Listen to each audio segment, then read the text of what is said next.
everyone, welcome back to my channel. My name is Janice. If you haven't been here before, thank you so much for joining.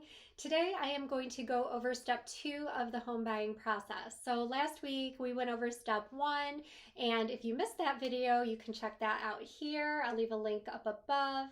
Well, let me get started by saying, so I am a full-time closer for a large home builder in the nation, and I am also a realtor for Berkshire Hathaway Home Services Stark Real Estate here in the lovely suburbs of Chicago, Illinois. So today we are going to go over the second step of buying a home. Last week in that video, the first step, I said that you need to get your pre-approval letter. So hopefully you guys all did that. So the second step is reaching out to your real estate agent or your realtor. So a good way to do this is to get a referral from a friend or family member, or you may have a friend or family member who does do real estate. In either case, those are good ways of finding a good realtor. So you want to reach out and just let them know that you have your pre-approval letter and you want to get started on looking at a home. Me as a realtor, normally what I do when I get a phone call or somebody reaches out to me to start their home buying process, I will ask them if they've been pre-approved, which yes, you have. So I would make sure I have your ID and your pre-approval letter emailed to me, and then we would set up a date and time which works for all of us to meet in my office. So at that point, we'll take a few minutes just to get to know each other, make sure that we are a good fit, because you might not even want to work with me, or your agent, you guys might butt heads or something. Anyway, this is what I like to do. So in that time, then I'll ask you what your non-negotiables are. So that was that list that you guys went through in the last video where you decide what you need to have in a home. So whether it's 3 bedrooms, 2 baths, 2-car garage, you might need a fence, you might need a pool, a basement, etc.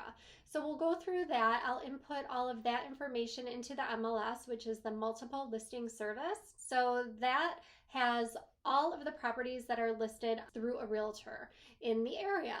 So I'll get your information, I'll input that into the MLS. You will start getting emails pretty much right away of the homes that meet your criteria in your area. So normally what I like to do then is you'll be sent off, and every day you'll get those emails. So when you get those emails, if there is a home or homes that you really love, I usually say to drive by those homes before we will meet out. So I usually say pick between 1 and 5 homes you want to see in a day. Go drive by those homes first, maybe during the day, on the weekend, during the weekday, at evening.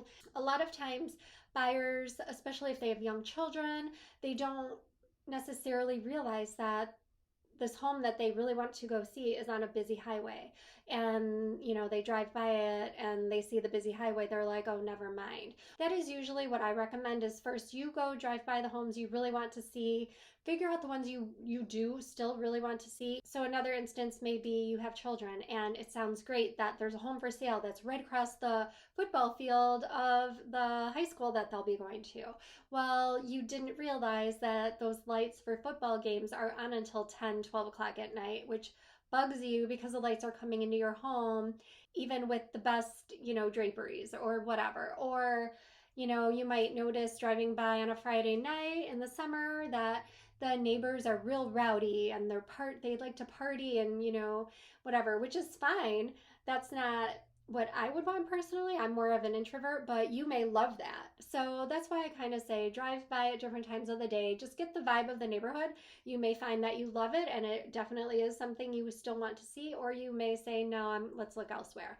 Pick between 1 and 5 properties you really want to go see. We'll schedule a date and time to go look at all of them. I usually recommend between 1 and 5 properties because more than 5, you start getting confused between the properties. Even though you might have printouts or you can look them up online, they start kind of all running together in your head. So 1 to 5 properties we'll go look at in a day. We'll come back, see if you want to make an offer on any, see if you have any questions on anything that you want me to ask the seller's agent, and we will go from there.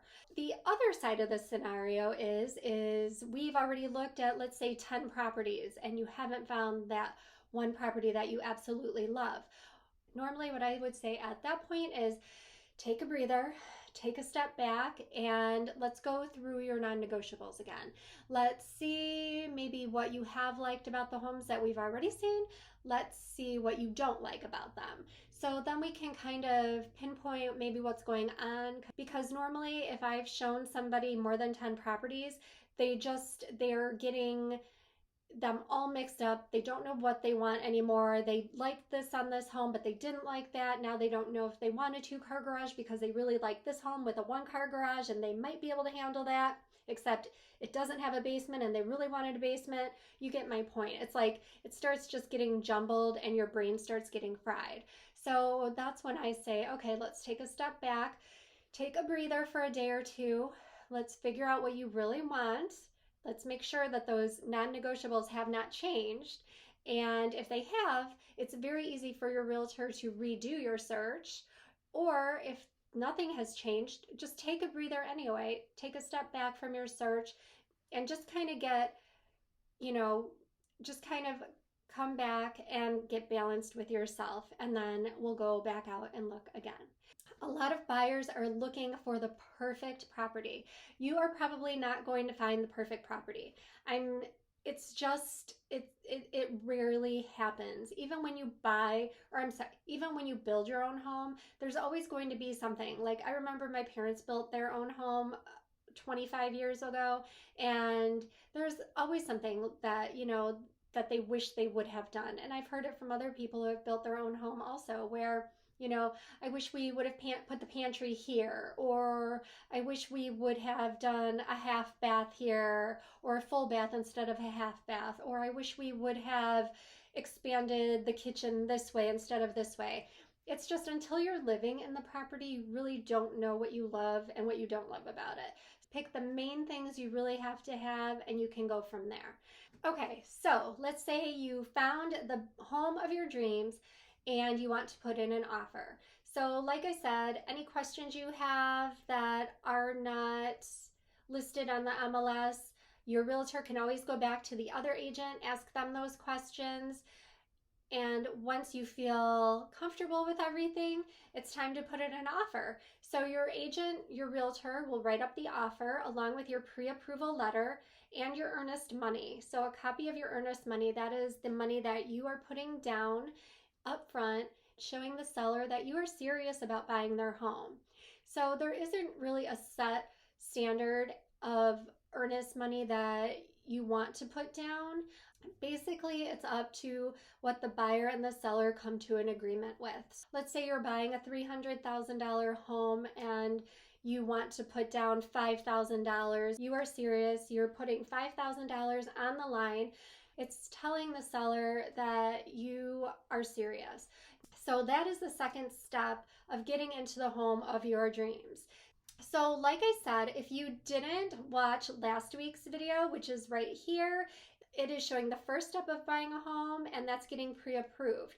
Next week, I'll talk about the next step, and that is going into a little bit more of submitting your offer and then waiting for the seller to accept your offer, and then where to go from there. I hope you guys have a great weekend and a great week, and I will see you guys all next week. Thanks for watching. Bye.